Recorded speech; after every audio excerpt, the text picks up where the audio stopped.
Hello, I'm Tom, and in this video I'm going to show you some different ways for fading out and fading in. So I'm going to start with just a general fade out at the end of a track in case you don't know how to do this in Reaper. So what you need to do is go to View, go to Master Track, and then it will show up the master track along here instead of just down here. And then what you do is click on Trim. Actually already got it selected. Select volume here. Just make sure it's turned on. And then you'll see this green line here, which is set at 0. So I'll bring it along to the end. So I want to do a fade out. So I've already put one here. So I put a point in here. So to do a point, you just right click to create new point. And then at the end of it, I've put in one here. So this is complete. This should be completely faded out by now. So when you do it, it will by default it will give a linear slope. So that's pretty much a straight line. But what you can do is you can set the shape for different ones. So on this, what I decided to do is I set it as a slow start and end, because that just sounded a bit better. So you'll probably need to experiment a bit with where you start the fade out and when you finish it, how far the volume is down when you finish it, and which shape works best for you. So you could divide it up. You don't have to do it all in one line, but these seem to work best, and slow start end works well for this track.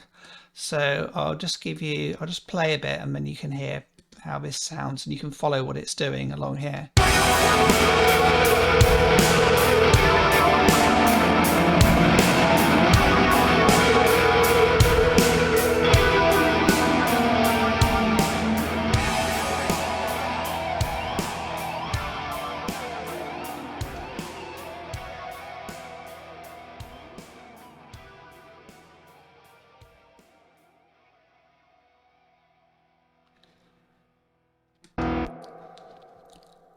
Okay, so yeah, strange noise at the end when you just stop it before it's finished.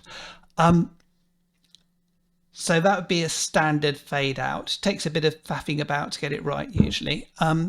But this is doing it on the whole of the master track. But what you could do, which would be a slightly different approach, is rather than fading it all out, it's just to fade out almost everything apart from one particular track, like say the drums, or one particular part rather, like the drums or the vocals, and then either finish them differently or start fading them out at a later point. So that can be a quite interesting effect. So if you want to do that, you're probably best off dividing things into groups or folders. Like here, I've got guitar bass, and then I've got different guitars under there, rhythm guitars. So I can just change it in one place, or otherwise you have a lot of automation volume you'd have to mess about with.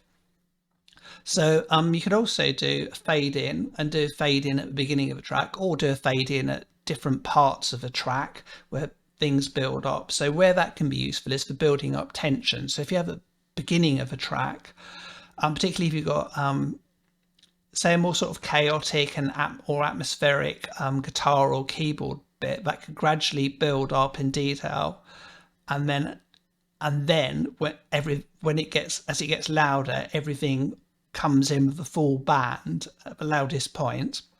Or something else quite effective is just before everything comes in the full point, you then put in a bit more volume automation, drop it right down, and then bring it in full blast just as everything begins.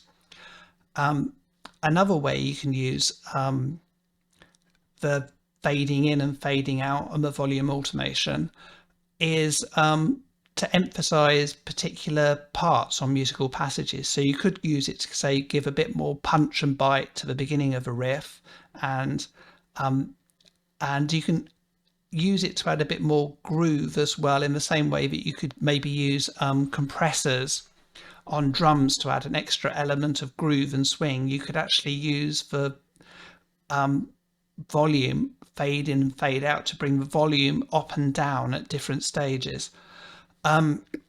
So just to give you another example of a fade out here, another thing I've done here is I've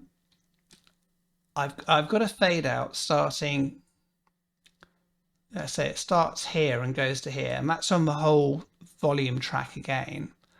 But what I've done to add a different element on it is you'll see from these bits here is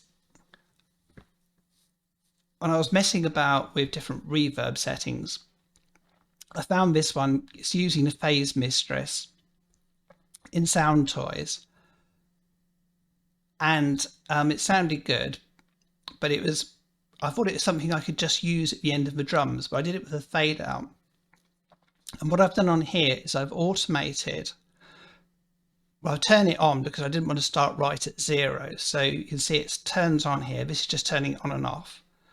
And then from here, after it's turned on, this gradually goes up. So what's actually going up is the mix here.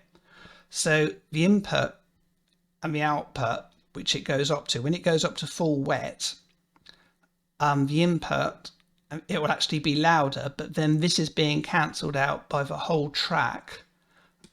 By the time it reaches that volume, the whole track is faded down. But what it does, it just adds an interesting extra bit of texture and change to it. So what I'll do is I'll just play you a bit of that just so you hear it. So it will come in here and then you can see what's happening.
Yeah, so there you go. So yeah, so hopefully that's just given you some ideas of things you can play about with, and rather than just doing straightforward fade ins, fade outs, you can maybe fade in and not fade out another part. You can use it for doing adding rhythmical ideas as well, and for adding different emphasis and different feel and different dynamics, and also just making some interesting noises where maybe a bit of automation is making one bit go up louder and another bit going down at the same time while they fade out, like in that last example.